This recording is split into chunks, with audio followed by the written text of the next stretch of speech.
Star प्रवाह वाहिनीच्या मालिकेतील एक लोकप्रिय नायक आता झी मराठीवर पुन्हा परतला आहे।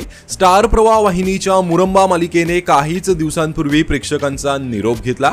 या मालिकेमध्ये रमा आणि अक्षयच्या जोडीने प्रेक्षकांचं विशेष प्रेम मिळवलं। मात्र मालिकेत अक्षयची भूमिका साकारलेला अभिनेता शशांक केतकर हा आता पुन्हा एकदा झी मराठी वाहिनीवर परतला आहे।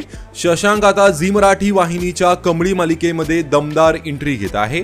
त्याच्या एंट्रीचा प्रोमो ही सोशल मीडियावर समोर आला आहे। या अगोदर शशांकने झी मराठीच्या अनेक मालिकांमध्ये काम केलं होतं। यामध्ये होणार सुनमी या घरची ही त्याची मालिका सुपरहिट ठरली होती।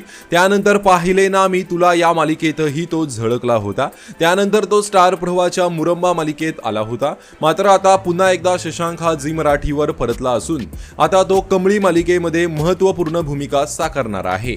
तर अभिनेता शशांक केतकरला कमळी मालिकेत पाहायला तुम्हाला आवडेल का? आणि कमळी मालिका तुम्ही पाहता का? कमेंट करून नक्की सांगा। धन्यवाद।